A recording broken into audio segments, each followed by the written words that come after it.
Today is the feast of the Transfiguration of the Lord. Here is the gospel reading from today's feast from the Gospel of Matthew. Jesus took Peter, James, and his brother John and led them up a high mountain by themselves.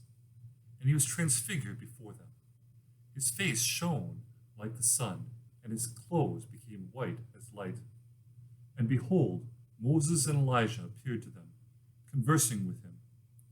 Then Peter said to Jesus in reply, "Lord, it is good that we are here. If you wish, I will make 3 tents here, one for you, one for Moses, and one for Elijah." While he was still speaking, behold, a bright cloud cast a shadow over them. Then from the cloud came a voice that said, "This is my beloved Son, with whom I am well pleased. Listen to him." When the disciples heard this, they fell prostrate and were very much afraid. But Jesus came and touched them, saying, "Rise and do not be afraid." And when the disciples raised their eyes, they saw no one else but Jesus alone. As they were coming down from the mountain, Jesus charged them, "Do not tell the vision to anyone until the Son of Man has been raised from the dead." We hear the story of the Transfiguration twice each year, on this feast every August 6th, and on the second Sunday of Lent. Today, we recall the exaltation of Christ in anticipation of his eternal glory. Its placement in Lent reminds us of Christ's divinity before we commemorate his passion.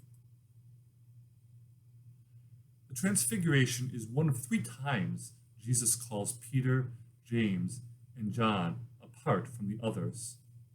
I'd like to spend a little bit of time reflecting on this, and I'm basing this off of a reflection from the Association of Catholic Priests in Ireland. The first time was the home of a synagogue official called Jairus. Before they got near the house at all, the word came through that Jairus' daughter had died. But Jesus knew what he was going to do.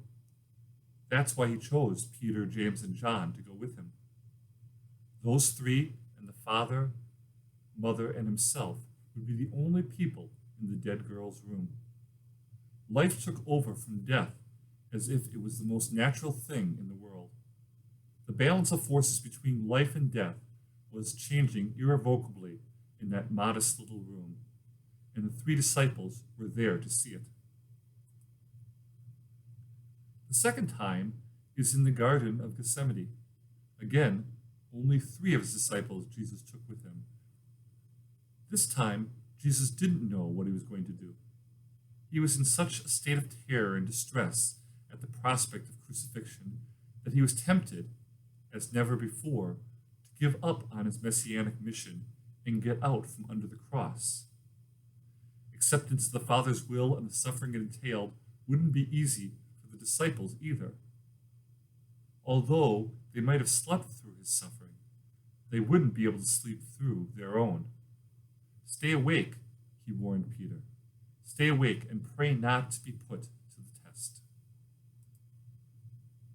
The third and last time is the Mount of Transfiguration celebrated in today's feast. This time, it was the turn of the disciples to be frightened. If Gethsemane was one of Christ's darkest moments, the Transfiguration was the brightest so far. What frightened the 3 disciples wasn't the prospect of suffering, of course. It was the wonderful encounter with the unfamiliar. Here was the Christ as they'd never seen him before. Brilliantly white in a way that couldn't be earthly, we hear in Mark's version. Adding to the unearthly and disconcerting nature of the experience was the presence of such illustrious figures as Moses and Elijah, who lived longer than others did in the memory of their people, but who at the same time had been a long time dead. Their presence must be in some way an exaltation of Jesus, an exaltation that reached its zenith and startled them completely when the voice came down from heaven.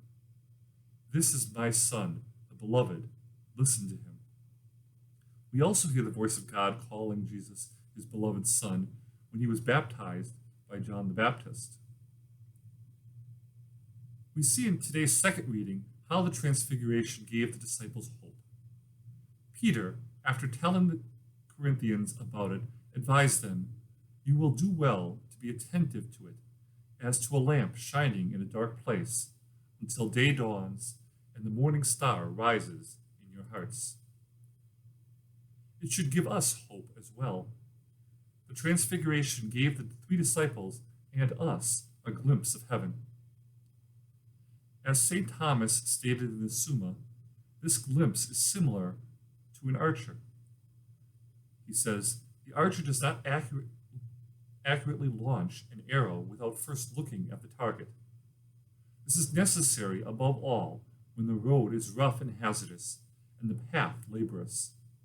It is fitting, therefore, for Christ to reveal to his disciples the splendor of his glory, to become transfigured before them, since in the same glory he would one day transfigure his own. As Father Francis Fernandez states in his reflection book, In Conversation with God, may we not fail to keep before our eyes the final destination prepared for us by